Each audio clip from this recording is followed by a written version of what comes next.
Brie Larson is returning as Captain Mar-vell, and you know what's going to happen. We're going to go back to the debate if Captain Mar-vell is the single worst film of all time, and my Brie Larson is the most evil thing of all time. Usually I'm pretty hostile to Mauler.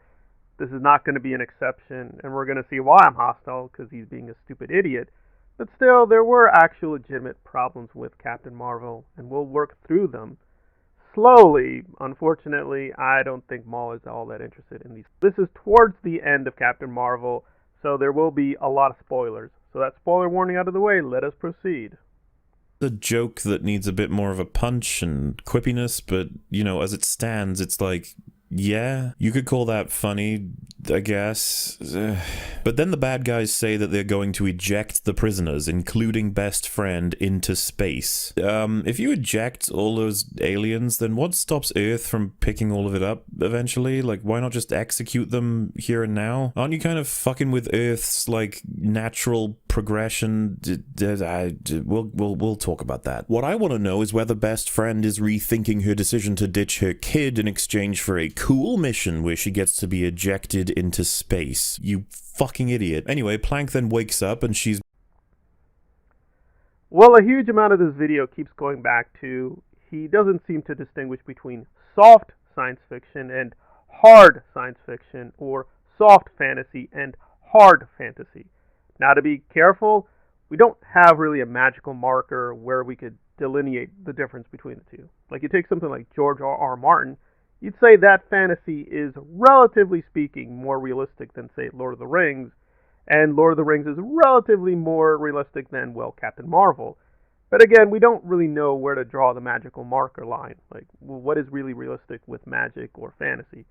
We don't quite know. But saying that black woman is stupid because she went on fantasy adventure, well, that's just a trope of the genre. Why would that be bad?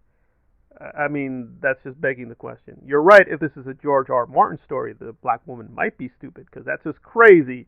You might be killed by the Dothraki, or the White Walkers, or whoever. But this is not a George R. R. Martin story. You know, the chances of you living in a Mar-vell story are pretty high, so you're just begging the question. Being plugged into the Supreme Intelligence Goop. Apparently you can just do that anywhere remotely, so why even go to a giant fuck-off temple in the beginning if you can just do it from, like, the fucking space Wi-Fi? Christ's sake. The scene opens with the Supreme Intelligence welcoming Plank while playing Come As You Are by Nirvana, which is interesting since that song released in 1991 and Plank left Earth in 1989. Well, again, I partly agree that they're going a little bit all over the place with the references. But strictly speaking, they're not contradicting themselves. Just because they're playing a Nirvana song, which is from the 90s, does not contradict what the film is saying in terms of it being about, quote, the 1990s or the 1980s. Again, there are clear allusions to Top Gun, and Top Gun is a film from the 1980s. So this is not, quote, a contradiction. It just means they're being sloppy with the references. So I would agree this does detract from the movie. If this is a Kubrick film, then yes, their music is used very carefully. You have a point if this was a Kubrick film, but it's not a Kubrick film. To more substantive issues with the Supreme Intelligence and why Captain Mar-vell is fighting the AI. Be a Wi-Fi connection to the AI in this ship when it was made in secret and opposed to the Kree. Come to think of it, why are they even wasting time with this at all instead of going back to Hala with an unconscious Plank in tow? Why can the AI fire a weird blue beam in a mental simulation chat thing? What does the AI hope to achieve by firing it outside of slowing Plank down? And for that matter, what is Plank trying to do? Where is she going? Her proximity to the AI in a mental phone call world doesn't mean anything anyway. Why would firing a mental abstract phone call beam at Plank while she's in a simulation cost the ship electricity when it's not a process outside of Plank's own head? Why would it cost... Record, I think Mauler says that he likes the Matrix, so I don't see the major problem. You could go either way. It's a representation. I would assume the Supreme Intelligence, which has been shown to be very powerful, is fighting Captain Mar-vell, and apparently that fight is affecting the tech. Again, there is a point here where the power levels are fuzzy, and I would grant that they have not really clarified Captain Mar-vell's powers, and that's not good. But for this story, which is her first movie, again, them being fuzzy about power levels is legitimate.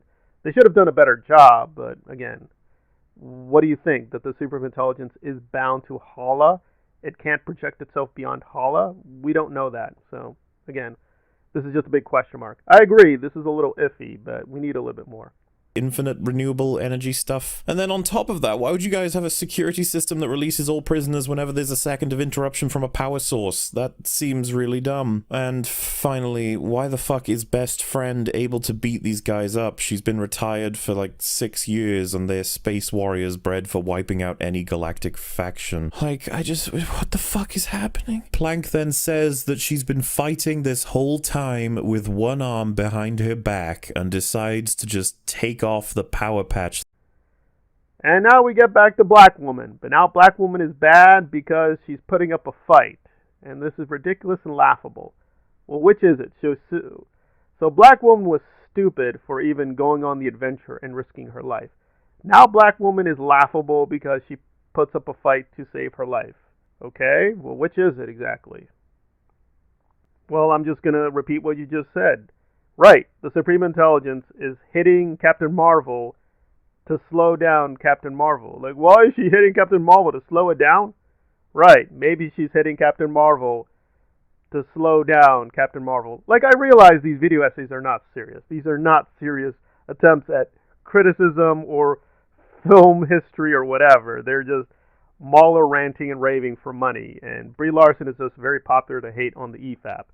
Again, there are legitimate issues you could bring about Captain Mar-vell, and he does survey a few of them, but I don't think he really cares. It just seems, I hate my Brie Larson, and I hate my Brie Larson to make money, because a lot of people hate Brie Larson. But again, there are things you can bring up against Captain Mar-vell. The film, unfortunately, it seems we're just busy hating Brie Larson. So, well, we're going to get a lot more Brie Larson hatred, but there is some real criticism you can make about Brie and Captain Mar-vell. Unfortunately, this essay, or whatever we're going to call it, is not interested in doing that.